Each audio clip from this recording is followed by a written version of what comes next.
Finally signed up for that trainer. Great. Important thing to remember. Trainers, not magic. Hi, I'm Nick. This is 10 Minutes with Nick. And today I'm here to discuss with you why trainers are not magic, even though they are really, really important.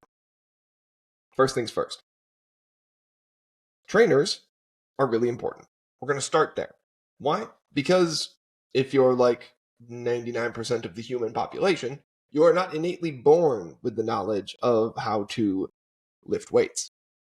Now, if you are somebody who works an intensely physical job, like farming, construction, you're working in a sewer or a coal mine, something like that, you maybe don't necessarily need to jump right into going to the gym and lifting as heavy of weights as possible because, quite frankly, your body is under a lot of stress, just generally speaking. You could probably do with some mobility work, but let's focus on the weight side of things for the moment because that's typically where the majority of the population really needs to focus, is on hitting some weights. And some cardio mixed in with that, but hitting some weights is a big part of it.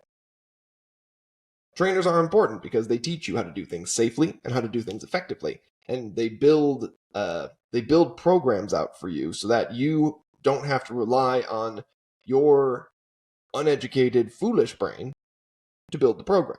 It's very helpful in that sense. That's a minute 32 on why trainers are super helpful. All of that should be relatively, I'm shouting into the microphone now, obvious. Now, nothing in this world is actually obvious, but I'm really reiterating the point of why trainers are important.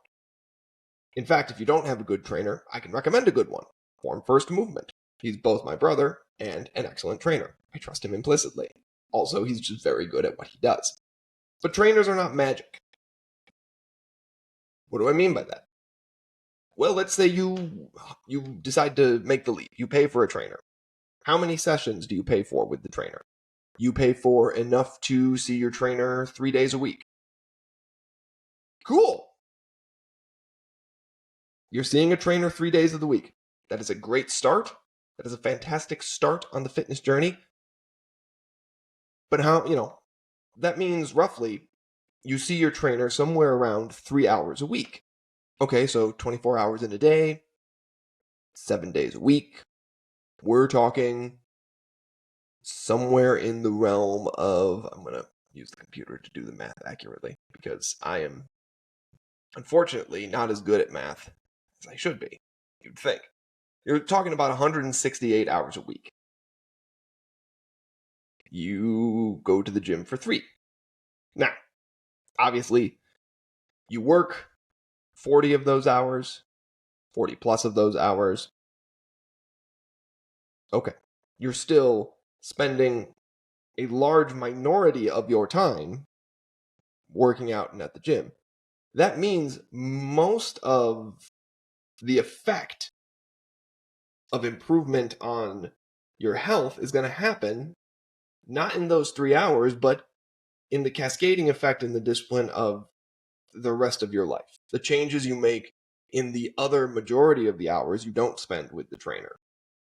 And this is why trainers are not magic, because they can't make you do the things they suggest. For example, a trainer is going to say to you, it's probably a good idea for you to change up your diet a little bit.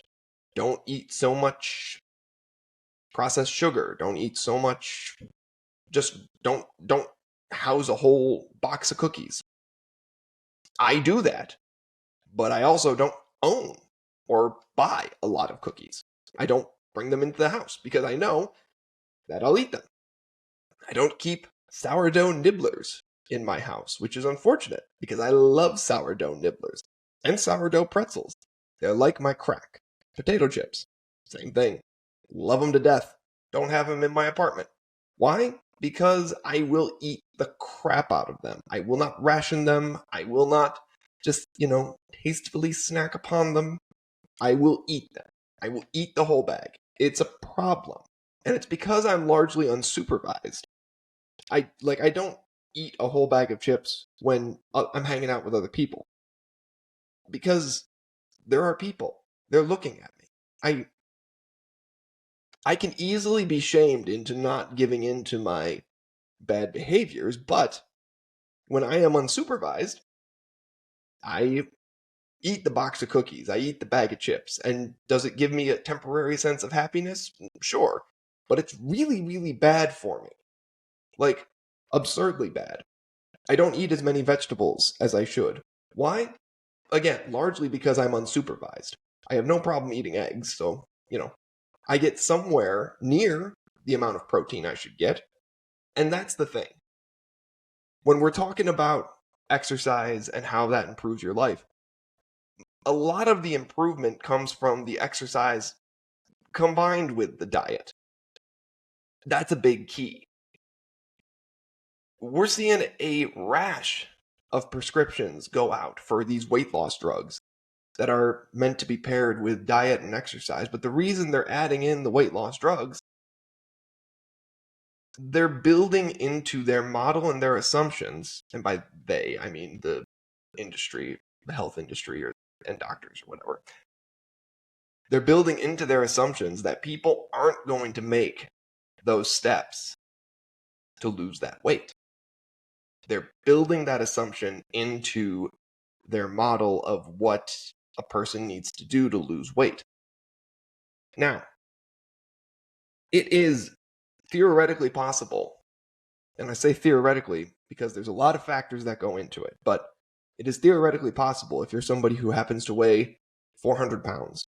It is absolutely theoretically possible for you to get from 400 pounds down to a healthy weight, whatever that healthy weight is for you, or let's say just healthier weight.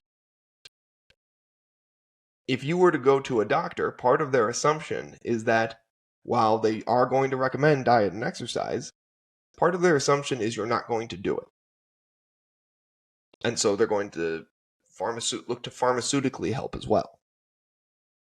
Now, for some people, you absolutely need kind of the weight loss drug to help kickstart it. You need the weight loss drug, or you need the surgery or something or whatever. Doctors will list out the reasons why you may or may not need these things. Don't take my words as medical advice. What I'm simply saying is that for the majority of people who are overweight or verging on the medical definition of obesity, it's way more important. It's important to get a trainer because you need that help to start. But it is way more important the changes that you make in your life surrounding what you do with the trainer. You got to change the diet up. You got to make the little changes that start to add up. If you are somebody who orders a triple coffee, maybe start pairing back to a double. You get used to that, drop it back to a single. Little incremental changes. Look, losing weight is never easy.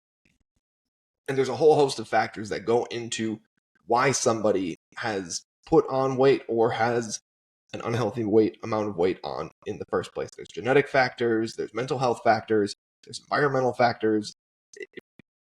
Every person is different in these cases. A trainer is a great first step for everybody in all cases. A trainer is going to help you go to the gym, start to build a consistent practice in the gym, and do it safely and in a healthy way. And if a trainer tries to, train you in a way that you don't like, you can move on from that trainer. But if you move on from that trainer, I would recommend trying someone else. When I was searching for I call them brain doctors, but a psychologist. When I was searching for a psychologist, I went to 2 or 3. And the first one told me they just straight up couldn't help me and they recommended emergency services. Like that was their recommendation, like essentially inpatient treatment. Fortunately, I found doctors who could do a little more for me. But that's my point in all this. A trainer is important, but a trainer is not magic. What you do in your life around what you do with the trainer is what's going to bring you success. In the physical fitness world, I can't guarantee it's going to bring you business success. Being in super good shape is not necessarily a guarantor of success. Who knows? Maybe it can get you a fitnessgram account. fitness Instagram. That's a thing. Anyways, this is only 10 minutes with Nick, and I'm at 10 minutes and 20 seconds. Thank you for listening. We gained a follower over the weekend. I'm super thrilled about that. There's exactly 53 more of you listening to me than I ever thought there would be. I am blessed beyond reason that anybody on the internet tunes into any of these things at all. And if you like what I said, please drop in. Listen, I drop episodes. I drop multiple episodes every week. They're short. Listen to them while you have your morning coffee. If you don't like what I said, do what one guy did the other day. Call me a Luddite. It's fun for me. I post on Instagram as well at 10 Minutes with Nick. I'm occasionally funny. I've got a couple other Instagram pages that also post stuff that I share to the page. I cross-market. It's a thing. I do it. I'm an actor. Sue me. Please don't sue me. You won't get anything. I have nothing for you. Anyways, I'm out of time. I'm Nick. This is 10 Minutes with Nick. Have a great day.